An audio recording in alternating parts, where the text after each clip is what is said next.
ಓಂ ವಾಸವಾಂಬಾಯೈ ನಮಃ. ಶ್ರೀ ವಾಸವಿ ಕನ್ಯಕಾದೇವಿ ಪುರಾಣದ 12ನೆಯ ಅಧ್ಯಾಯವನ್ನು ಈಗ ನೋಡೋಣ.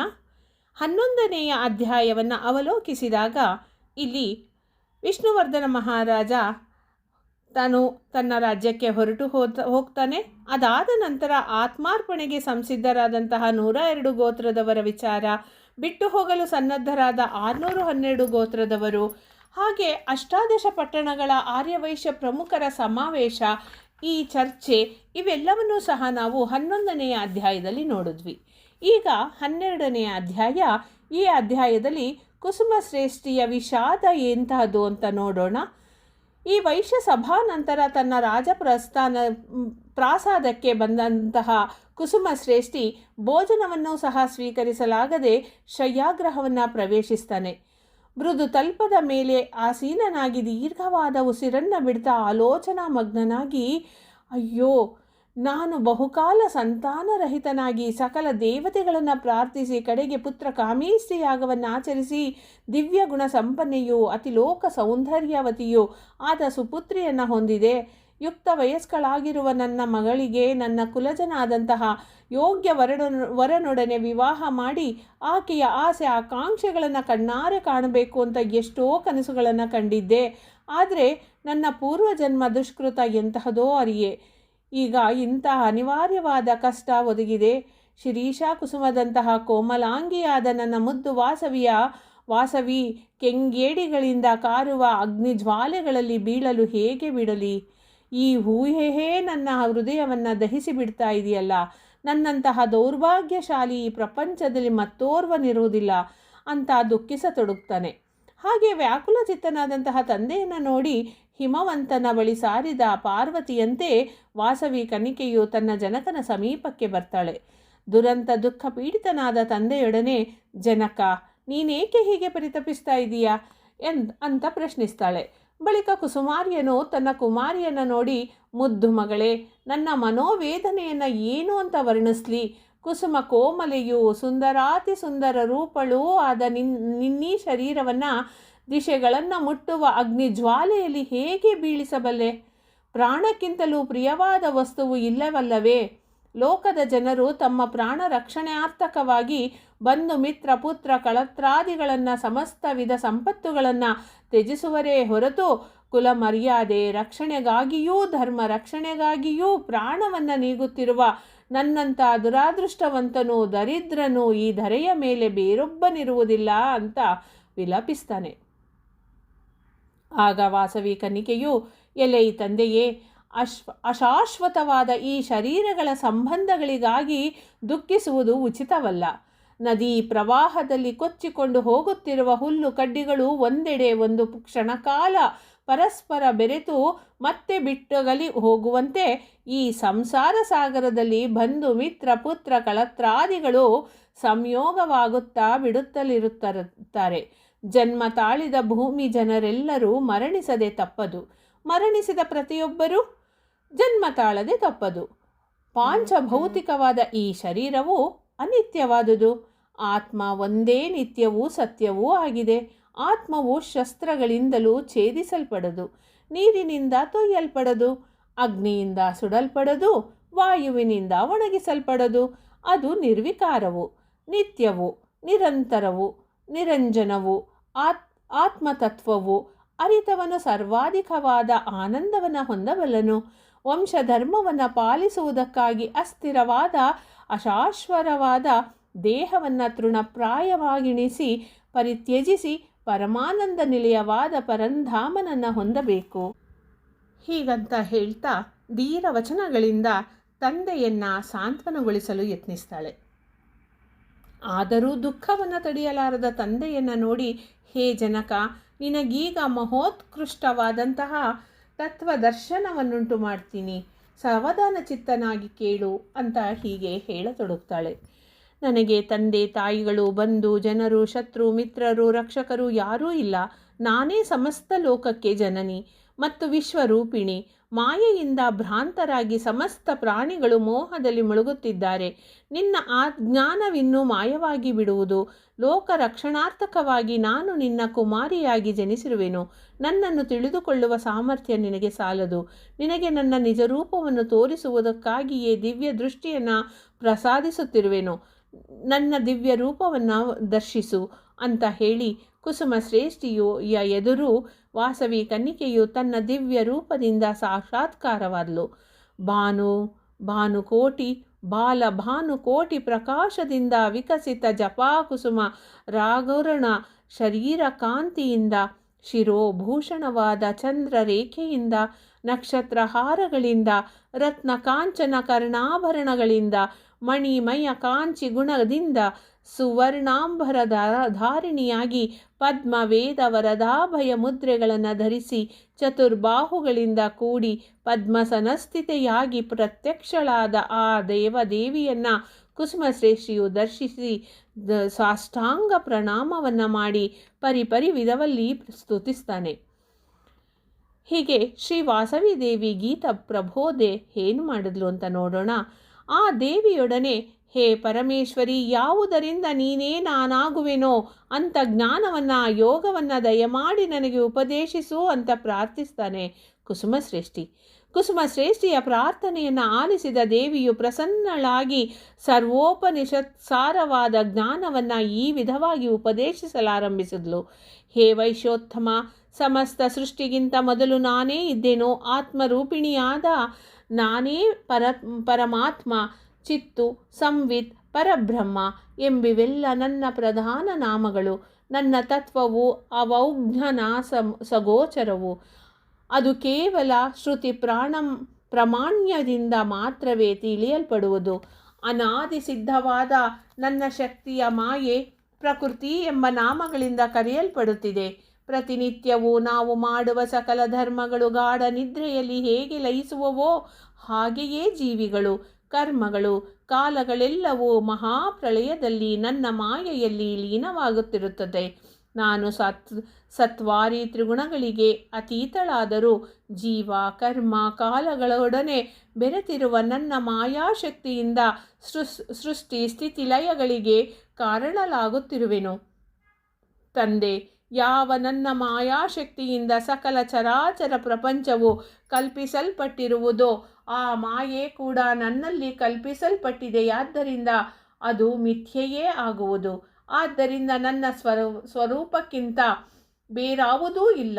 ಮಿಥ್ಯೆಯಾದ ಈ ಮಾಯೆಯು ಅನಾದಿಯಾದ ಅಜ್ಞಾನದಿಂದ ಭ್ರಮೆಗೊಂಡವರ ವ್ಯಾವಹಾರಿಕ ಸಂಬಂಧವಾದ ದೃಷ್ಟಿಯಿಂದ ಅವಿದ್ಯೆ ಎಂಬ ಹೆಸರಿನಲ್ಲಿ ಪ್ರಸಿದ್ಧವಾಗಿದೆ. ಹಾಗಲ್ಲದೆ ಪರಮಾತ್ಮ ದೃಷ್ಟಿಯಿಂದ ನೋಡಿದರೆ ಆ ಮಾಯೆ ಇಲ್ಲವೇ ಇಲ್ಲ. ಕೇವಲ ಬ್ರಹ್ಮ ತತ್ವವೇ ಇದೆ. ಬ್ರಹ್ಮರೂಪಿಣಿಯಾದ ನಾನು ಸಮಸ್ತ ಲೋಕಗಳಲ್ಲಿ ಸೃಷ್ಟಿಸಿ ಘಟಕದಲ್ಲಿರುವ ಆಕಾಶದಂತೆ, ಕನ್ನಡಿಯಲ್ಲಿರುವ ಪ್ರತಿಬಿಂಬದಂತೆ ಜಗತ್ತಿನಲ್ಲಿ ಚಿದಾಭಾಸ ರೂಪದಲ್ಲಿ ಪ್ರಾಣವನ್ನು ಎದುರಿಸಿಕೊಂಡು ಪ್ರವೇಶಿಸುತ್ತಿದ್ದೇನೆ. ಉತ್ತಮ ಅಧಮವಾದ ಸಮಸ್ತ ವಸ್ತುಗಳನ್ನು ಪ್ರಕಾಶಗೊಳಿಸುತ್ತಿರುವ ಸೂರ್ಯನು ಆ ವಸ್ತುಗತ ದೋಷಗಳಿಂದ ಹೇಗೆ ಲಿಪ್ತನಾಗುವುದಿಲ್ಲವೋ ಹಾಗೆಯೇ ನಾನೂ ಕೂಡ ಉಪಾಧಿಗತ ಗುಣದೋಷಗಳಿಂದ ಎಂದಿಗೂ ಲಿಪ್ತಳಾಗುವುದಿಲ್ಲ. ಆದರೂ ಅಜ್ಞಾನಿ ಜನರು ಬುದ್ಧಿ ಮೊದಲಾದವುಗಳಲ್ಲಿರುವ ಕೃತ್ಯವನ್ನು ಆತ್ಮರೂಪಿಣಿಯಾದ ನನ್ನಲ್ಲಿ ಆರೋಪಿಸಿ ನನ್ನನ್ನೇ ಕರ್ತಳೆಂದು ನುಡಿಯುವುದು. ಆದರೆ ನಾನು ಸೂರ್ಯ ಭಗವಾನನಂತೆ ಸಾಕ್ಷಿ ರೂಪಿಣಿಯೇ ಹೊರತು ಏನನ್ನೂ ಮಾಡುವವಳಲ್ಲ. ನಾನು ಸರ್ವಕ್ಕೂ ಸಾಕ್ಷೀಭೂತಳು. ಜಗತ್ತಿಗೆ ನಾನೇ ನೇತ್ರವು. ಸಮಸ್ತ ಜಗತ್ತುಗಳಲ್ಲಿ ನಾನು ವ್ಯಕ್ತಿಗತವಾದ ರೀತಿಯಲ್ಲಿ ವ್ಯಾಪಿಸಿರುವೆ. ನನಗೆ ವಿನಾಶವಿಲ್ಲ. ನಾಶವಿಲ್ಲದ ಆನಂದ ಸ್ವರೂಪವಾದ ಪರಬ್ರಹ್ಮವೂ ನಾನೇ. ನನ್ನ ಮಾಯೆಯ ಸಕಲ ಜಗತ್ತನ್ನು, ಉತ್ತಮೋತ್ತಮರಾದ ದೇವತೆಗಳನ್ನು, ಮಾನವರನ್ನು ಕೂಡ ಮೋಹಗೊಳಿಸುತ್ತಿವೆ. ಒಂದೇ ಹಗ್ಗವು ಹಾವಿನಂತೆ ಮತ್ತು ಹೂಮಾಲೆಯಂತೆ ಹೇಗೆ ಪ್ರಕಾಶಿಸುತ್ತಿದೆಯೋ ಹಾಗೆಯೇ ಜೀವೇಶ್ವರಾದಿ ರೂಪಗಳಿಂದ ನಾನೇ ಬೆಳಗುತ್ತಿರುವೆನು. ಜೀವ ಬಹುತ್ವವು ಏರ್ಪಟ್ಟಿರುವಂತೆಯೇ ಬ್ರಹ್ಮ, ವಿಷ್ಣು, ಮಹೇಶ್ವರಾದಿ ದೇವ ಬಹುತ್ವವೂ ಕೂಡ ಮಾಯೆಯಿಂದ ಕಲ್ಪಿಸಲ್ಪಟ್ಟಿದೆ. ಅಂದರೆ ಅಜ್ಞಾನ ಭೇದದಿಂದ ಜೀವ ಬಹುತ್ವ, ಮಾಯಾಭೇದದಿಂದ ದೇವ ಬಹುತ್ವವು ಏರ್ಪಟ್ಟಿದೆ. ಆಕಾಶಕ್ಕೆ ಘಟಾಕಾಶ, ಮಠಾಕಾಶ, ಮಹಾಕಾಶ ಎಂದು ಭೇದವು ಕಲ್ಪಿಸಲ್ಪಟ್ಟಿರುವಂತೆಯೇ ಚೈತನ್ಯ ಸ್ವರೂಪಿಣಿಯಾದ ನನಗೆ ಜೀವವೆಂದು ಈಶ್ವರನೆಂದು ಭೇದವು ಕಲ್ಪಿಸಲ್ಪಟ್ಟಿದೆಯೇ ಹೊರತು ನಾನೇ ಸರ್ವರೂಪಿಣಿಯೂ ಸಚ್ಚಿದಾನಂದ ರೂಪಿಣಿಯಾದ ನನ್ನಲ್ಲೇ ಪ್ರಪಂಚವೆಲ್ಲವೂ ತುಂಬಿದೆ. ರಾಜ, ನಾನೇ ಬ್ರಹ್ಮವು, ನಾನೇ ವಿಷ್ಣುವು, ನಾನೇ ಶಿವನು, ನಾನೇ ಶಕ್ತಿಯು, ನಾನೇ ಸೂರ್ಯನು, ನಾನೇ ಗಣಪತಿಯು. ನನ್ನಿಂದಲೇ ಚರಾಚರ ಸೃಷ್ಟಿಯು ಏರ್ಪಟ್ಟಿದೆ.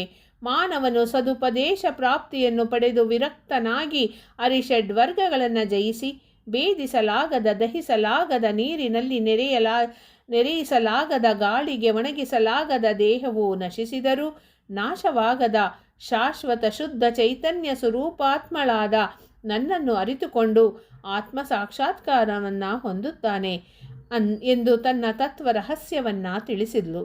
ನಂತರ ಕುಸುಮಶ್ರೇಷ್ಠಿಯು ಆ ದೇವಿಯನ್ನು ನೋಡಿ, ಓ ಪರಮೇಶ್ವರಿ, ಯಾವ ಯೋಗದಿಂದ ನಾನು ಆತ್ಮ ಸಾಕ್ಷಾತ್ಕಾರವನ್ನು ಹೊಂದಬಲ್ಲೆನೋ ಆ ಪ್ರಜ್ಞಾನ ಸಾಧಕವಾದ ಯೋಗವನ್ನು ಸಾಂಗವಾಗಿ ನನಗೆ ಪ್ರತಿಬೋಧಿಸು ಅಂತ ಪ್ರಾರ್ಥಿಸಿಕೊಳ್ತಾನೆ. ಆ ಬಳಿಕ ದೇವಿಯು, ಓ ವೈಶ್ಯಭೂಪ, ಜೀವಾತ್ಮ ಪರಮಾತ್ಮರಲ್ಲಿ ಏಕತ್ವವನ್ನು ಭಾವಿಸುವ ವೃತ್ತಿಯೇ ಯೋಗವೆನಿಸುವುದು. ಈ ಅಭೇದ ಜ್ಞಾನ ವೃತ್ತಿಗೆ ಕಾಮ, ಕ್ರೋಧ, ಲೋಭ, ಮೋಹ, ಮದ, ಮಾತ್ಸರ್ಯಗಳೆಂಬ 6 ವಿಘ್ನಕಾರಕ ಶತ್ರುಗಳು. ಆ ಶತ್ರುಗಳನ್ನು ಜಯಿಸಿ ಯೋಗವನ್ನು ಸಾಧಿಸುವುದಕ್ಕೆ ಯಮನಿಯಮ, ಆಸನ, ಪ್ರಾಣಾಯಾಮ, ಪ್ರತ್ಯಾಹಾರ, ಧಾರಣ, ಧ್ಯಾನ, ಸಮಾಧಿ ಎಂಬ 8 ಅಂಗಗಳಿಂದ ಕೂಡಿದ ಅಷ್ಟಾಂಗ ಯೋಗವನ್ನು ಅಭ್ಯಾಸ ಮಾಡಬೇಕು. ಈ ಅಷ್ಟಾಂಗ ಯೋಗದ ವಿವರಣೆಯನ್ನು ಕೇಳು.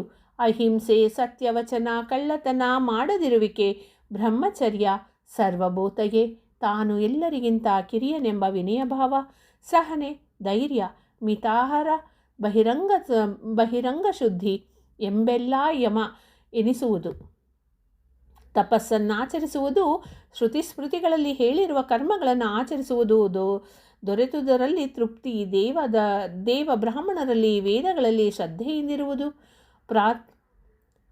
ಪಾತ್ರ ತತ್ವವನ್ನರಿತು ದಾನ ಮಾಡುವುದು, ಪರಮೇಶ್ವರಿಯನ್ನು ಪೂಜಿಸುವುದು, ವೇದಾಂತ ವಾಕ್ಯಗಳನ್ನು ಕೇಳುವುದು, ತಪ್ಪು ಮಾಡಲು ನಾಚಿಕೆ ಪಡುವುದು, ಓಂಕಾರ, ಗಾಯತ್ರಿ ಮೊದಲಾದ ದೈವ ಮಂತ್ರಾದಿಗಳನ್ನು ತ್ಯಜಿಸುವುದು, ನಿತ್ಯ ಹೋಮಗಳನ್ನು ಆಚರಿಸುವುದು ಎಂಬೆಲ್ಲ ನಿಯಮಗಳೆನಿಸುವುದು. ಪದ್ಮಾಸನ, ಸ್ವಸ್ತಿಕಾಸನ, ಭದ್ರಾಸನ, ವಜ್ರಾಸನ, ವೀರಾಸನ ಎಂಬ 5 ವಿಧ ಆಸನಗಳಲ್ಲಿ ಯಾವುದಾದರೊಂದು ಆಸನದಲ್ಲಿರುವುದು ಅಥವಾ ಬೆನ್ನು ಮೂಳೆಯು ನೇರವಾಗಿ ಹೆಚ್ಚು ಕಾಲವಿರುವಂತಹ ಸ್ಥಿತಿಯಲ್ಲಿ ಕುಳಿತುಕೊಳ್ಳುವುದು ಆಸನವೆನಿಸುವುದು. ಎಡನಾಸಿಕಾರಂಧ್ರದಿಂದ ಹೊರಗಿನ ವಾಯುವನ್ನು ಒಳಗೆಳೆದುಕೊಂಡು ಆ ವಾಯುವನ್ನು ಒಳಗೇ ನಿಲ್ಲಿಸಿ ಬಳಿಕ ಬಲನಾಸಿಕಾರಂಧ್ರದಿಂದ ಮೆಲ್ಲನೆ ಹೊರಗೆ ಬಿಡುವ ಪ್ರಕ್ರಿಯೆಯನ್ನು ಪ್ರಾಣಾಯಾಮವೆನ್ನುವರು. ಇದನ್ನು ಸದ್ಗುರುವಿನಿಂದ ತಿಳಿದು ಸರಿಯಾಗಿ ಅಭ್ಯಾಸ ಮಾಡಬೇಕು. ಹಾಗೆ ಪ್ರತ್ಯಾಹಾರ ಅಂದರೆ ಭೋಗವಸ್ತುಗಳ ಕಡೆಗೆ ಓಡುವ ಇಂದ್ರಿಯಗಳನ್ನು ಬಲಾತ್ಕಾರದಿಂದ ಆ ವಿಷಯಗಳಿಂದ ಹಿಂತೆಗೆಯುವುದು. ಧಾರಣ ಮತ್ತು ಧ್ಯಾನವೆಂದರೆ ಮನಸ್ಸನ್ನು ನಿಗ್ರಹಿಸಿ ಆತ್ಮನಲ್ಲಿ ನಿಲ್ಲಿಸಿ ಇಷ್ಟ ದೇವತೆಯನ್ನು ಸ್ಮರಿಸುವಿಕೆ. ಸಮಾಧಿ ಎಂದರೆ ಯೋಗ ಸ್ಥಿತಿಯಲ್ಲಿದ್ದು ಜೀವಾತ್ಮ ಪರಮಾತ್ಮರ ಅಭೇದವನ್ನು ನಿರಂತರವಾಗಿ ಚಿಂತಿಸುವುದು. ಮೇಲಿನ 8 ಅಂಗಗಳೊಂದಿಗೆ ಕೂಡಿರುವುದೇ ಅಷ್ಟಾಂಗ ಯೋಗ. ಚರಾಚರಾತ್ಮಗಳಲ್ಲಿ ಪ್ರಪಂಚದಲ್ಲಿ 2 ವಿಧ ಸ್ಥಿತಿಗಳಿವೆ. ಅದರಿಂದ ಸಾಂಖ್ಯರಿಗೆ ಜ್ಞಾನಯೋಗ, ಕರ್ಮನಿಷ್ಠರಿಗೆ ಕರ್ಮಯೋಗವು ಪ್ರಧಾನವಾಗಿದೆ. ಈಗ ಕರ್ಮಯೋಗ ಪುಣ್ಯ ಕರ್ಮಗಳನ್ನು ಆಚರಿಸುವ ವೇದವಾದಪರರು, ಕರ್ಮಾಚರಣ ಪರಾಯಣರು ನಿಷ್ಕಾಮ ಭಾವವನ್ನು ಹೊಂದುವುದಿಲ್ಲ. ಸ್ವರ್ಗ ಸುಖಗಳ ಕಾಮನೆಯಿಂದ ಅವರು ತಮ್ಮ ಜ್ಞಾನವನ್ನು ಕಳೆದುಕೊಳ್ಳುವರು. ಆದ್ದರಿಂದ ಕೆಲವರು ಕರ್ಮ ತ್ಯಾಗ ಮಾಡಬೇಕೆನ್ನುವರು, ಆದರೆ ನಿಷ್ಕ್ರಿಯನಾಗುವನು. ಯಾವ ಮನುಷ್ಯನು ಯಾವ ಕೆಲಸವನ್ನು ಮಾಡದೆ ಕ್ಷಣಕಾಲವಾದರೂ ಇರಲಾರನೋ ಅವನು ಪ್ರಕೃತಿ ಸಿದ್ಧ ಗುಣಗಳಿಗೆ ವಶನಾಗಿ ಕ್ರಿಯೋನ್ಮುಖನಾಗುವನು. ಯಾವ ಕೆಲಸವನ್ನು ಮಾಡದವನಿಗೆ ಶರೀರ ಯಾತ್ರೆಯು ನಡೆಯುವುದಿಲ್ಲವಲ್ಲವೇ? ಆದ್ದರಿಂದ ಕರ್ಮ ಮಾಡದಿರುವುದಕ್ಕಿಂತ ನಿಷ್ಕಾಮವಾಗಿ, ಅಂದರೆ ಕರ್ಮ ಫಲಗಳಲ್ಲಿ ಕೋರಿಕೆ ಇಲ್ಲದೆ ದೈವಾರ್ಪಣ ಬುದ್ಧಿಯಿಂದ ಸಕಲ ಕಾರ್ಯಗಳನ್ನು ಆಚರಿಸುವುದೇ ಶ್ರೇಯಸ್ಕರವು. ಹೇ ವೈಶ್ಯರಾಜ, ಬಯಕೆಯಿಂದ ಮಾಡುವ ಕರ್ಮಗಳು ದೇಹಿಗೆ ಬಂಧ ಹೇತುಗಳಾಗುವುವು. ನನಗಾಗಿ ಮಾಡುವ ಕರ್ಮಗಳು ಬಂಧನ ಕಾರಣವಲ್ಲ. ಹೇ ಭೂಪತಿಗೆ, ಭೂಪತಿ. ಚಿತ್ತಶುದ್ಧಿಯ ಮಹಾಜ್ಞಾನದಾಯಕವಾದ ಸಾಧನ. ಮಹರ್ಷಿಗಳೆಲ್ಲ ಜ್ಞಾನದಿಂದಲೇ ಪರಬ್ರಹ್ಮರೂಪಿಣಿಯಾದ ನನ್ನನ್ನು ತಿಳಿದುಕೊಂಡರು. ಕರ್ಮಾಚರಣೆಯಿಂದಲೇ ಚಿತ್ತಶುದ್ಧಿ ಸಿದ್ಧಿಸುವುದು, ಚಿತ್ತಶುದ್ಧಿಯಿಂದಲೇ ಭೇದ ಬುದ್ಧಿಯು ನಶಿಸುವುದು. ಈ ವಿಧವಾದ ಅಭೇದ ಬುದ್ಧಿಯೇ ಯೋಗವೆನಿಸುವುದು.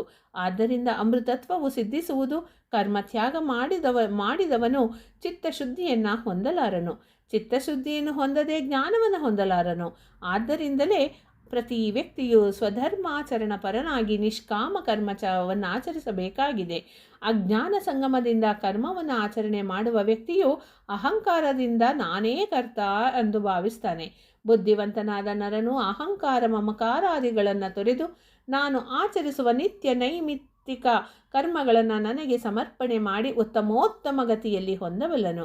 ಯಾವ ಮಾನವರು ಈರ್ಷ್ಯದ್ವೇಷಗಳನ್ನು ಬಿಟ್ಟು ಭಕ್ತಿ ತತ್ಪರರಾಗಿ ನಾನು ಹೇಳಿದ ಈ ಶುಭ ಮಾರ್ಗವನ್ನು ಅನುಸರಿಸುವರೋ ಅವರು ತಪ್ಪದೇ ಸಮಸ್ತ ಕರ್ಮ ಬಂಧಗಳಿಂದ ವಿಮುಕ್ತರಾಗುವರು. ಓ ಪುಣ್ಯಶೀಲ, ಮಾನವರ ಕರ್ಮ ಸ್ವಭಾವಗಳನ್ನು ಅನುಸರಿಸಿ ಈ ಭೂತಕಾಲದಲ್ಲಿ ನನ್ನಿಂದ ಚತುರ್ವರ್ಣ ಏರ್ಪಟ್ಟಿವೆ.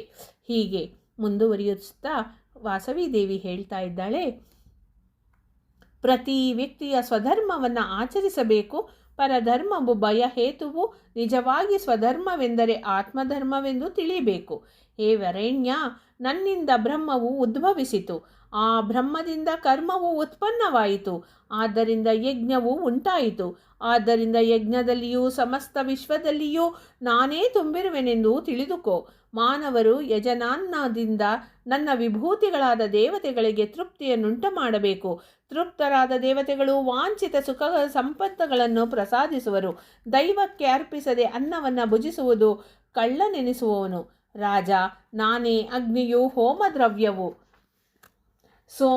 ಸೋಮಯಾಜಿಯು ನಾನೇ. ನನಗೆ ಸಮರ್ಪಿಸಲ್ಪಡುವ ಆಹುತಿ ಎಲ್ಲವೂ ಬ್ರಹ್ಮಮಯವೆಂದು ತಿಳಿದುಕೊಳ್ಳುವುದೇ ಬ್ರಹ್ಮಜ್ಞಾನ ಲಕ್ಷಣ. ಕೆಲವರು ಯೋಗಿಗಳು ದೇವತಾ ಸಂಬಂಧವಾದುದನ್ನೇ ಯಜ್ಞವೆಂದು ತಿಳಿದುಕೊಳ್ತಾರೆ. ಕೆಲವರು ಜ್ಞಾನಿಗಳು ಬ್ರಹ್ಮ ರೂಪಾಗ್ನಿಯಲ್ಲಿ ಶ್ರೋತ್ರಾದಿ ಇಂದ್ರಿಯಗಳನ್ನು ಹವನ ಮಾಡ್ತಾರೆ. ಕೆಲವರು ಇಂದ್ರಿಯ ರೂಪವಾದ ಅಗ್ನಿಯಲ್ಲಿ ಶಬ್ದಾದಿ ವಿಷಯಗಳನ್ನು ಆಹುತಿ ಮಾಡುವರು. ಕೆಲವರು ಜ್ಞಾನದಿಂದ ಪ್ರಜ್ವಲಿಸುವ ಆತ್ಮ ಸಂಯಮ ರೂಪ ಯೋಗಾಗ್ನಿಯಲ್ಲಿ ಇಂದ್ರಾಗ್ನಿಗಳನ್ನು ಪ್ರಾಣವನ್ನು ಹವನ ಮಾಡ್ತಾರೆ. ಇವರ ಕ್ರಿಯಾಫಲವೆಲ್ಲ ಆತ್ಮಲೀನವಾಗುವುದು.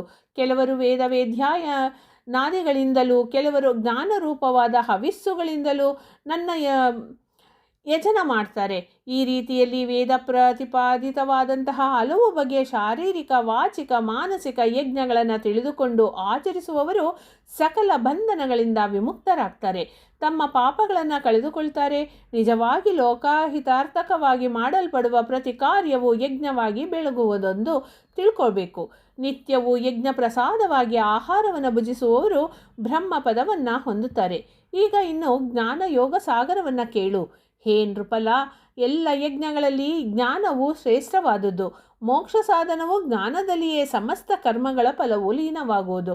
ಜ್ಞಾನಿಗಳು ಸಕಲ ಜಗತ್ತನ್ನು ವಶಪಡಿಸಿಕೊಂಡು ದಯಾಳುಗಳಾಗಿ ಅವರ ಸದುಪಯೋಗಗಳಿಂದ ಪ್ರಪಂಚವನ್ನು ಪರಿಶುದ್ಧಗೊಳಿಸ್ತಾರೆ.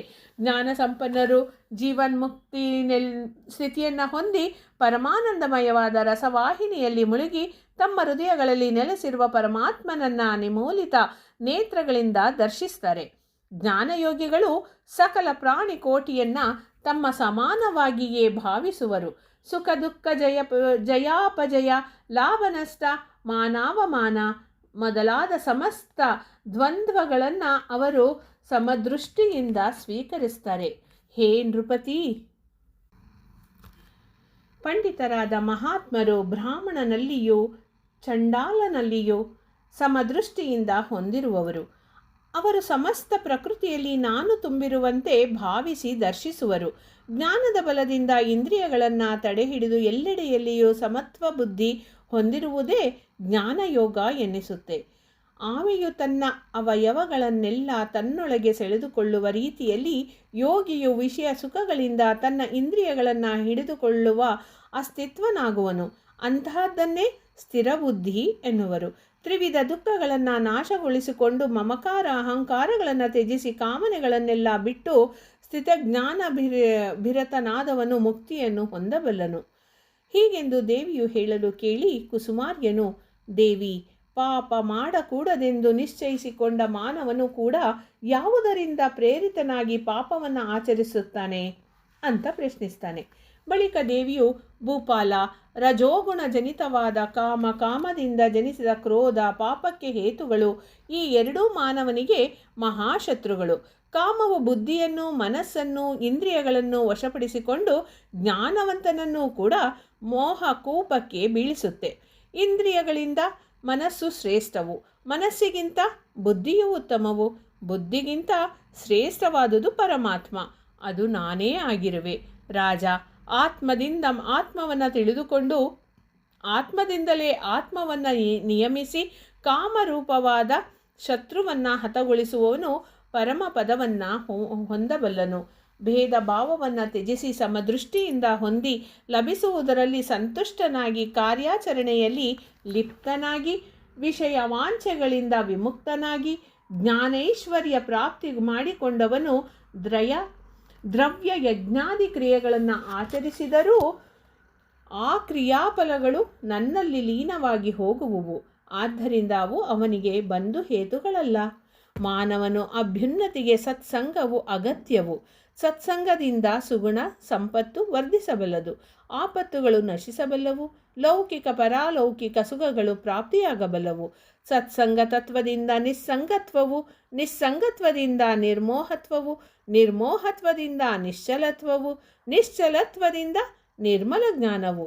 ಆದ್ದರಿಂದ ಜೀವನ್ಮುಕ್ತಿಯು ಲಭಿಸಬಲ್ಲವು. ಅಲ್ಲದವನಿಗೆ ಮುಕ್ತಿಯು ದೊರೆಯುವುದು. ರಾಜೇಂದ್ರ, ಯಾರು ಆತ್ಮಜ್ಞಾನ ಸಂಪನ್ನನೋ ಅವನು ಜ್ಞಾನಬಲದಿಂದ ಸರ್ವ ಸಂಶಯಗಳನ್ನು ತೊಲಗಿಸಿಕೊಳ್ಳಬಲ್ಲನು.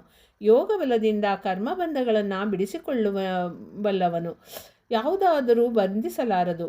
ಹೀಗೆ ಜ್ಞಾನಿಯೇ ಕ್ಷೇತ್ರಜ್ಞರನ್ನು ತಿಳಿದುಕೊಂಡುವವನು ನನಗೆ ಅತ್ಯಂತ ಪ್ರಿಯನು ಅಂತ ದೇವಿ ಹೇಳಿದ ನುಡಿಗಳನ್ನು ಕೇಳಿದಂತಹ ಕುಸುಮಶ್ರೇಷ್ಠಿಯು, ಹೇ ಜಗನ್ಮಾತೆ, ಕ್ಷೇತ್ರವೆಂದರೆ ಏನು?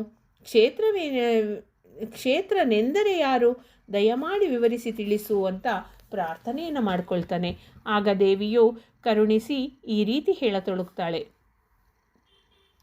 ಓ ವೈಶ್ಯಘ್ರಣಿ, ಪಂಚಭೂತಗಳು, ಪಂಚಾನ್ಮೇತ್ರಗಳು, ಪಂಚಕರ್ಮೇಂದ್ರಿಯಗಳು, ಪಂಚಜ್ಞಾನೇಂದ್ರಿಯಗಳು, ಮನೋಬುದ್ಧಿ ಚಿತ್ತಹಂಕಾರಗಳೆಂಬ ಅಂತಃಕರಣ, ಇಚ್ಛೆ, ಅವ್ಯಕ್ತ, ಧೃತಿ, ದ್ವೇಷ, ಸುಖ ದುಃಖ, ಚೇತನ ಎಂಬ ಈ ಸಂಘಾತವೆಲ್ಲವೂ ಸೇರಿ ಕ್ಷೇತ್ರವು ಅಂದರೆ ದೇಹವು ಅಂತ ಕರೆಯಲ್ಪಡುತ್ತೆ. ಸರ್ವ ಕ್ಷೇತ್ರಗಳಲ್ಲಿ ಸರ್ವಾಂತರ್ಯಾಮಿನಿಯಾಗಿರುವ ನನ್ನನ್ನು ಕ್ಷೇತ್ರಜ್ಞಳೆಂದು ತಿಳಿಯಬೇಕು. ಸರಳ ಭಾವ, ಗುರುಸೇವೆ, ಇಂದ್ರಿಯ ಸುಖಗಳಲ್ಲಿ ವಿರಕ್ತಿ, ಸಹನೆ, ನಿಷ್ಕಪಟತನ, ಜನನ ಮರಣಾದಿ ವಿಷಯ ವಿವೇಕ, ಸಮದೃಷ್ಟಿ, ದೃಢಭಕ್ತಿ, ಏಕಾಂತ, ಬಾಹ್ಯಾಂದ್ರಿಯ ನಿಗ್ರಹ ಮೊದಲಾದವುಗಳಿಂದ ಕೂಡಿದ ಅರಿವೇ ಜ್ಞಾನವೆನಿಸುವುದು. ಅಂಥ ಜ್ಞಾನದಿಂದ ತಿಳಿಯಲ್ಪಡುವವಳಾಗಿಯೂ ಮತ್ತು ಪ್ರಕೃತಿಯ ಭಾವಗಳಾದ ತ್ರಿಗುಣಗಳಿಗೆ ಅತೀತಳಾದ ಪರಬ್ರಹ್ಮ ರೂಪಿಣಿಯೂ ಆದ ನಾನು ಜ್ಞೇಯಳು. ತ್ರಿಗುಣಗಳಲ್ಲಿ ಸತ್ವಗುಣಾತ್ಮಿಕತೆಯಿಂದ ಸುಖವು ಜ್ಞಾನವು ಪ್ರಾಪ್ತಿಯಾಗಬಲ್ಲದು. ರಜೋಗುಣಾತ್ಮಿಕತೆಯಿಂದ ಭೋಗಾಸಕ್ತಿ, ಕರ್ಮಾಸಕ್ತಿ ವೃದ್ಧಿಸುವುದು. ತಮೋಗುಣಾಧಿಕ್ಯಾತಿಯಿಂದ ನಿದ್ರೆ, ಆಲಸ್ಯ, ಕಷ್ಟವು ಪ್ರಾಪ್ತಿಯಾಗುವುವು. ರಾಜ, ಮಾನವ ಪ್ರಕೃತಿಯು ದೈವಿ, ಅಸುರಿ ಮತ್ತು ರಾಕ್ಷಸಿ ಎಂಬ 3 ವಿಧಗಳಾಗಿರುವವು. ಅವುಗಳಲ್ಲಿ ಕರುಣೆ, ಅಕ್ರೋಧ, ಧೈರ್ಯ, ಅಶ್ಚಲತ್ವ, ನಿರ್ಭಯತ್ವ, ಸಹನೆ, ವಿನಯ ಮೊದಲಾದ ಲಕ್ಷಣಗಳು ದೈವೀ ಪ್ರಕೃತಿ ಲಕ್ಷಣಗಳು. ನಿಷ್ಠೂರ ಭಾವ, ಮದ, ಅಹಂಕಾರ, ಮಿಗಿಲಾದ ಗರ್ವ, ಹಿಂಸಾ, ಪ್ರಿಯತ್ವ, ದ್ವೇಷ, ನಿರ್ದಯತ್ವ, ಕ್ರೂರತ್ವ, ಪರಪೀಡೆ, ದೈವ ನಿಂದೆ, ವೇದ ನಿಂದೆ, ಶಾಸ್ತ್ರ ನಿಂದೆ, ಪಾಪಿ ಜನಾಸಂಗ, ಪರಾಕಾಂಥಾಭಿಲಾಷೆ, ಪರಧಾನಾಭಿಲಾಷೆ, ಈರ್ಷ್ಯೆ ಮೊದಲಾದವೆಲ್ಲ ಅಸುರಿ ಅಥವಾ ರಾಕ್ಷಸಿ ಪ್ರವೃತ್ತಿಯ ಲಕ್ಷಣಗಳು. ರಾಜ, ತಪಸ್ಸು ಕೂಡ ಕಾಯಕ, ವಾಚಕ, ಮಾನಸಿಕ ಎಂಬ ಭೇದಗಳಿಂದ ತ್ರಿವಿಧವಾಗಿದೆ. ಕಾಂಕ್ಷಾರಹಿತನಾಗಿ ಶ್ರದ್ಧೆಯಿಂದ ಮಾಡುವ ತಪಸ್ಸು ಸಾತ್ವಿಕ ತಪಸ್ಸು. ಐಶ್ವರ್ಯಕ್ಕಾಗಿ ಬಹುವಿಧ ವಾಂಛೆಗಳಿಂದ ಮಾಡುವ ತಪಸ್ಸು ರಾಜಸ ತಪಸ್ಸು. ಇತರರಿಗೆ ಬಾಧೆಯನ್ನುಂಟು ಮಾಡುವಂತಹ ಕೋರಿಕೆಯಿಂದ ಮಾಡುವ ತಪಸ್ಸು ತಾಮಸಿಕ ತಪಸ್ಸು. ವರೇಣ್ಯ, ಜ್ಞಾನವನ್ನು ಕೂಡ 3 ವಿಧಗಳಾಗಿ ವಿಭಜಿಸಲಾಗುವುದು. ಸಮಸ್ತ ಪ್ರಾಣಿ ಕೋಟಿಗಳಲ್ಲಿ ನನ್ನನ್ನೇ ದರ್ಶಿಸುತ್ತಾ ಜಗತ್ತು ಮಿಥ್ಯೆ ಎಂದು ಸತ್ಯವೂ ನಿತ್ಯವೂ ಆದವಳು ನಾನೇ ಎಂದು ತಿಳಿದುಕೊಳ್ಳುವುದು ಸಾತ್ವಿಕ ಜ್ಞಾನ ಎನಿಸುವುದು. ನನ್ನನ್ನು ಸಮಸ್ತ ಭೂತಗಳಿಗಿಂತ ಬೇರೆ ಎಂದೆಣಿಸಿ ವಿಭಿನ್ನ ಭಾವಗಳನ್ನು ಹೊಂದುವ ಜ್ಞಾನವು ರಾಜಸ ಜ್ಞಾನ ಎನಿಸುವುದು. ಹೇತುಬದ್ಧವಲ್ಲವಾದುದು, ಅಸತ್ಯವಾದುದು, ದೇಹ ತ್ಯಾಗಗಳನ್ನು ಒಂದಾಗಿ ಭಾವಿಸುವ ಜ್ಞಾನವು ತಾಮಸ ಜ್ಞಾನ ಎನಿಸುವುದು. ಹಾಗೆಯೇ ದಾನ, ಕರ್ಮ, ಸುಖ, ದುಃಖ, ಕರ್ತ, ಎಂಬುವುಗಳು ಕೂಡ ಸಾತ್ವಿಕ, ರಾಜಸ, ತಾಮಸಗಳೆಂದು ತ್ರಿವಿಧಗಳಾಗಿರಿಸುವುದು ತಿಳಿಯಬೇಕು. ಹೇ ರಾಜ, ಯೋಗ ಸಿದ್ಧಿಗಾಗಿ ಅಭ್ಯಾಸದಿಂದ ಮನಸ್ಸನ್ನು ಸ್ವಾಧೀನಪಡಿಸಿಕೊಳ್ಳಬೇಕು. ಮನೋಜಯಮಯವಿಲ್ಲದ ಯೋಗವು ಅತೀವ ದುರ್ಲಭವು ಎಂದು ದೇವಿಯು ನುಡಿದ ವಚನಗಳನ್ನು ಕೇಳಿದ ಕುಸುಮಶ್ರೇಷ್ಠಿಯು, ಓ ದೇವದೇವೇಶ್ವರಿ, ಮನಸ್ಸು ಬಹಳ ಚಂಚಲವಾಗಿಯೂ ಪರಿವರ್ತಿಸಲು ಶಕ್ಯವಾಗಿರುವುದಿಲ್ಲವಲ್ಲವೇ? ಅಂಥ ಮನಸ್ಸನ್ನು ನಿಗ್ರಹಿಸಿ ನಿಶ್ಚಲ ಯೋಗವನ್ನು ಹೊಂದಲು ಸಾಧ್ಯವಾಗುವುದೇ ಅಂತ ಪ್ರಶ್ನಿಸ್ತಾನೆ.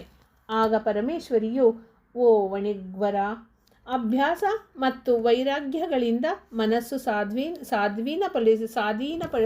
ಸ್ವಾಧೀನಪಡಿಸಿಕೊಳ್ಳುವುದು. ಜ್ಞಾನನಿಷ್ಠ ತಪೋನಿಷ್ಠರಿಗಿಂತ ಯೋಗಿಯು ಶ್ರೇಷ್ಠನು.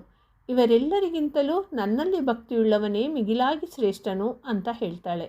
ಆಗ ಕುಸುಮಶ್ರೇಷ್ಠಿಯು, ಜಗನ್ಮಾತೆ, ಭಕ್ತನೇ ಸರ್ವಶ್ರೇಷ್ಠನೆಂದು ಹೇಳುತ್ತಿರುವೆ. ಭಕ್ತಿ ಎಂದರೇನು? ಭಕ್ತನ ಲಕ್ಷಣಗಳು ಯಾವುವು? ದಯಮಾಡಿ ತಿಳಿಸು ಅಂತ ಪ್ರಾರ್ಥನೆಯನ್ನು ಮಾಡ್ಕೊಳ್ತಾನೆ. ಆಗ ದೇವದೇವಿಯು, ಹೇ ರಾಜ, ಸರ್ವ ಜಗತ್ತಿಗೆ ಕಾರಣಳು, ಸರ್ವಾಂತರ್ಯಾಮಿನಿಯೂ ಆದ ನನ್ನ ಮಹತ್ವದ ಶ್ರವಣದ ಮೂಲಕ ದ್ರವೀಭೂತವಾದ ಚಿತ್ತನಲ್ಲಿ ನನ್ನ ವಿಷಯವಾಗಿ ಧಾರಾವಾಹಿಯಾಗಿ ಪ್ರವಹಿಸುವ ಮನೋವೃತ್ತಿಯೇ ಭಕ್ತಿ ಎನಿಸುವುದು. ನನ್ನಲ್ಲಿ ಮನಸ್ಸನ್ನು ನಿಲ್ಲಿಸಿ ನನ್ನ ಯಾಥಾರ್ಥ ತತ್ವವನ್ನು ತಿಳಿದುಕೊಳ್ಳಬೇಕು. ಮೊದಲು ನನ್ನ ಪ್ರಕೃತಿಯನ್ನು ತಿಳಿದುಕೊಳ್ಳುವುದು ಮುಖ್ಯ. ರಾಜ, ನಾನು ಭೂಮಿಯಲ್ಲಿ ಗಂಧನಾಗಿ, ಅಗ್ನಿಯಲ್ಲಿ ಕಾಂತಿಯಾಗಿ, ಸೂರ್ಯ ಚಂದ್ರರಲ್ಲಿ ಪ್ರಕಾಶ ರೂಪವಾಗಿ, ನೀರಿನಲ್ಲಿ ರಸರೂಪವಾಗಿ ನೆಲೆಸಿರುವೆನು. ನಾನು ಪಂಡಿತರಲ್ಲಿ ಧೀರಶಕ್ತಿಯು, ತಾಪಸಿಗಳಲ್ಲಿ ತಪಶಕ್ತಿಯು, ಬಲಶಾಲಿಗಳಲ್ಲಿ ಬಲವಾಗಿ ವಿರಾಜಿಸುವ, ಯಾರು ಯಾವ ಭಾವದಲ್ಲಿ ಕೀರ್ತಿಸುವವರೋ ಅವರಿಗೆ ಆ ರೂಪದಲ್ಲಿ ದರ್ಶನವಿತ್ತು ಕೋರಿಕೆಗಳನ್ನು ತೀರಿಸುತ್ತಿರುವೆನು. ಯಾವ ವ್ಯಕ್ತಿ ನನ್ನನ್ನು ಸ್ಮರಿಸುತ್ತಾ ಪ್ರಾಣಗಳನ್ನು ಬಿಡುವನೋ ಅವನು ಪುನರ್ಜನ್ಮವಿಲ್ಲದ ಮೋಕ್ಷವನ್ನು ಹೊಂದುವನು. ಯಾರು ನನಗೆ ಅರ್ಘ್ಯ, ಮದ್ಯ, ಸ್ನಾನ, ವಸ್ತ್ರಾಲಂಕಾರ, ಧೂಪ, ದೀಪ, ನೈವೇದ್ಯ ಮೊದಲಾದವುಗಳನ್ನು ಸಮರ್ಪಿಸಿ ವಿವಿಧೋಪಚಾರಗಳಿಂದ ಭಕ್ತಿಯುಕ್ತರಾಗಿ ಪೂಜಾವ್ರತ ಯಜ್ಞಾದಿಗಳಿಂದ ಆರಾಧಿಸುವರು, ಅವರು ಪರಮ ಪದವನ್ನು ಹೊಂದಬಲ್ಲರು. ನನ್ನನ್ನು ಕುರಿತು ಶ್ರವಣ, ಕೀರ್ತನ, ಸ್ಮರಣ, ಪಾದಸೇವನ, ಅರ್ಚನಾ, ವಂದನ, ದಾಸ್ಯ, ಸಖ್ಯ, ಆತ್ಮನಿವೇದನೆಗಳೆಂಬ 9 ಲಕ್ಷಣಗಳ ಭಕ್ತಿಯಿಂದ ನನ್ನನ್ನು ಅರ್ಚಿಸುವವರು ಉತ್ತಮವಾದ ತಮ್ಮ ಅಭೀಷ್ಟ ಫಲಗಳನ್ನು ಹೊಂದಬಲ್ಲರು. ನನ್ನ ನಾಮ ಸಂಕೀರ್ತನೆ, ಮಂತ್ರ ಜಪ ನಿರಂತರವಾಗಿ ಮಾಡುವವರು ನನ್ನನ್ನು ತಪ್ಪದೇ ಸೇರುವವರು. ಶಾಸ್ತ್ರವೇತ್ತರು, ವೇದವೇದರು, ಯಜ್ಞದಾನ ತಪಶ್ಚರ್ಯಾದಿ ನಿರತರು ಕೂಡ ನನ್ನ ಯಥಾರ್ಥ ಸ್ವರೂಪವನ್ನು ತಿಳಿಯಲಾರರು. ಭಕ್ತಿಯುಕ್ತರೆ ಮಾತ್ರವೇ ನನ್ನನ್ನು ಹೊಂದಬಲ್ಲರು. ಅವ್ಯಕ್ತವಾದ ನನ್ನ ನಿರ್ಗುಣ ತತ್ವೋಪಾಸನೆ ಮಾಡುವವರು ಕೂಡ ನನ್ನನ್ನು ಸೇರುವರು. ಆದರೆ ಅವರಿಗೆ ಕ್ಲೇಶವು ಅಧಿಕ. ಶುಕಾದಿ ಮಹರ್ಷಿಗಳು, ನಾರದಾದಿ ಮುನಿವರೇಣ್ಯರು ಭಕ್ತಿಯೋಗದಿಂದಲೇ ನನ್ನನ್ನು ಹೊಂದಿರುವವರು. ಭಕ್ತಿಯೋಗವು ಅತ್ಯಂತ ಸರಳವು, ಸುಲಭ ಸಾಧ್ಯವು. ಭಕ್ತನಾದವನು ನನಗೆ ವಿಶೇಷ ಪ್ರಿಯನು. ಓ ವೈಶ್ಯವರ್ಯ, ಮುಕ್ತಿಯನ್ನು ಹೊಂದುವುದಕ್ಕೆ ಕರ್ಮಯೋಗ, ಜ್ಞಾನಯೋಗ, ಭಕ್ತಿಯೋಗ ಎಂದು 3 ಮಾರ್ಗಗಳು ವಿವರಿಸಲ್ಪಟ್ಟಿವೆ. ಇವುಗಳಲ್ಲಿ ಬಹಳ ಸುಲಭವಾದುದು ಧನವ್ಯಯ, ಶರೀರಾಯಾಸ ಮೊದಲಾದವುಗಳಲ್ಲದೆಯೇ ಕೇವಲ ಹೃದಯದಿಂದಲೇ ನಿರ್ವಹಿಸಲ್ಪಡುವುದಾಗಿರುವುದರಿಂದ ಭಕ್ತಿಯೋಗವು ಮುಮುಕ್ಷುಗಳೆಲ್ಲರೂ ತಪ್ಪದೇ ಆಶ್ರಯಿಸತಕ್ಕದ್ದಾಗಿದ್ದೇ ಈ ಭಕ್ತಿಯೋಗವು ಮಾನವರ ಸತ್ವರಜ ಸ್ತಮೋಗುಣಗಳು ಸ್ವಭಾವ ಭೇದಗಳನ್ನನುಸರಿಸಿ 3 ಬಗೆಯಾಗಿವೆ. ಇತರರ ಮೆಚ್ಚುಗೆಯನ್ನು ಪಡೆಯುವುದಕ್ಕಾಗಿ ಪರರಿಗಾಗುವ ಮೇಲನ್ನು ಕಡಿಸುವುದಕ್ಕಾಗಿ ಇತರರನ್ನು ಪೀಡಿಸುವುದಕ್ಕೂ ನನ್ನನ್ನು ಭಜಿಸುವವನು ಭಕ್ತಿ ತಾಮಸಿ ಭಕ್ತಿಯಾಗುವುದು. ಹಾಗಲ್ಲದೆ ಸ್ವಾರ್ಥದಿಂದ ಇಹಲೋಕ ಪರಲೋಕ ಸೌಖ್ಯಗಳನ್ನು ಹೊಂದುವ ಕೋರಿಕೆಗಳಿಂದ ಭೋಗಗಳಲ್ಲಿ ಆಸಕ್ತನಾಗಿ ಕೀರ್ತಿಕಾಮನಾಗಿ ಆಯಾ ಫಲಗಳನ್ನು ಹೊಂದುವುದಕ್ಕೆ ನನ್ನನ್ನು ಭಕ್ತಿಯಿಂದ ಸೇವಿಸುತ್ತಾ ಜೀವೇಶ್ವರ ಭೇದ ಬುದ್ಧಿಯಿಂದ ನನ್ನನ್ನು ತನಗಿಂತ ಬೇರೆಯಾಗಿ ಭಾವಿಸ್ತಾ ಭಜಿಸುವವನ ಭಕ್ತಿಯೇ ರಾಜಸೀ ಭಕ್ತಿ ಎನಿಸುವುದು. ಹಾಗಲ್ಲದೆ ಅನೇಕ ಜ್ಞಾನಾರ್ಜಿತ ಪಾಪಗಳನ್ನು ಕಳೆದುಕೊಳ್ಳುವುದಕ್ಕಾಗಿ ವೇದವಿಹಿತವಾದ ಸತ್ಕರ್ಮಗಳ ಅನುಷ್ಠಾನಗಳನ್ನು ದೈವಾರ್ಪಣ ಬುದ್ಧಿಯಿಂದ ನಿರಂತರ ಆಚರಿಸ್ತಾ ಅದು ತನ್ನ ಕರ್ತವ್ಯ ಅಂತ ನಿಶ್ಚಯ ಬುದ್ಧಿಯಿಂದ ಹೊಂದಿ ನನ್ನನ್ನು ಸಂತೋಷಪಡಿಸುವುದಕ್ಕಾಗಿ ಮಾತ್ರವೇ ಮಾಡುವ ಭಕ್ತಿಗೆ ಸಾತ್ವಿಕ ಭಕ್ತಿ ಎನಿಸುತ್ತೆ. ಅಂಥ ಭಕ್ತಿಯು ಪರಾಭಕ್ತಿಯನ್ನು ಹೊಂದುವಂತೆ ಮಾಡುವುದು. ಈ ಸಾತ್ವಿಕಿ ಭಕ್ತಿಯನ್ನೇ ಆಶ್ರಯಿಸಬೇಕು. ಹೇ ವರೆಣ್ಯ, ಪೂರ್ವಕಾಲದಲ್ಲಿ ಸೃಷ್ಟಿ ಸಮಯದಲ್ಲಿ ಈ ಮಹೋನ್ನತವಾದ ಯೋಗವನ್ನು ನಾನು ವಿಷ್ಣುವಿಗೆ ಬೋಧಿಸಿದೆನು. ಅವನು ಇದನ್ನು ಸೂರ್ಯನಿಗೆ ಬೋಧಿಸಿದನು. ಸೂರ್ಯನು ಮನುವಿಗೆ ಬೋಧಿಸಿದನು. ತದನಂತರ ಪರಂಪರಾಗತವಾಗಿ ಮಹರ್ಷಿಗಳು ಇದನ್ನು ತಿಳಿದುಕೊಂಡರು. ರಾಜ, ಬ್ರಹ್ಮ, ವಿಷ್ಣು, ಮಹೇಶ್ವರರು ನನ್ನ ರೂಪಗಳೇ ಎಂದು ಸ್ಥಾವರಂಜಗಮಾತ್ಮಕವಾಗಿ ಸಮಸ್ತವೂ ವಿಶ್ವವೂ ನಾನೇ ಎಂದು ತಿಳಿದುಕೋ. ಯಾವಾಗ ಈ ಪ್ರಪಂಚದಲ್ಲಿ ಅಧರ್ಮವು ವೃದ್ಧಿಯಾಗಿ ಧರ್ಮಕ್ಕೆ ಹಾನಿಯುಂಟಾಗುವುದೋ ಆಗ ದುಷ್ಟರನ್ನು ಶಿಕ್ಷಿಸಲು, ಶಿಷ್ಟರನ್ನು ರಕ್ಷಿಸಲು, ಧರ್ಮವನ್ನು ಸ್ಥಾಪಿಸಲು ನಾನು ಅನೇಕ ರೂಪಗಳನ್ನು ಧರಿಸಿ ಅವತರಿಸುತ್ತಿರುವೆನು. ಆದರೆ ನನ್ನ ದಿವ್ಯ ಸಮುತ್ಪತ್ತಿಯನ್ನು, ನನ್ನ ಲೀಲೆಗಳನ್ನು ತಿಳಿದುಕೊಳ್ಳುವುದಕ್ಕಾಗಿ ಯಾರಿಗೂ ಸಾಧ್ಯವಿಲ್ಲ. ವಿಶ್ವದಲ್ಲಿಯೇ ಸರ್ವೋತ್ತಮ ಪದಾರ್ಥಗಳೆಲ್ಲ ನನ್ನ ಲೀಲಾ ವಿಭೂತಿಗಳೇ ಆಗಿವೆ. ನನ್ನನ್ನು ಯಾರು ಯಾವ ಭಾವದಲ್ಲಿ ಅರ್ಚಿಸುವರೋ ಅವರು ಯಾವ ಅಭಿಷ್ಟ ಫಲಗಳನ್ನು ಹೊಂದುವರೋ. ಹೇ ನರೋತ್ತಮ, ಸರ್ವ ಮಾನವರು ತಮ್ಮ ಧರ್ಮಗಳಲ್ಲಿ ನಿಷ್ಠರಾಗಿ ಕರ್ಮ ಫಲಗಳನ್ನು ನನಗೆ ಸಮರ್ಪಿಸುತ್ತಾ ನನ್ನ ಅನುಗ್ರಹದಿಂದ ಪುನರ್ಜನ್ಮರಹಿತವಾದ ಪರಮ ಪದವನ್ನು ಹೊಂದಬಲ್ಲರು.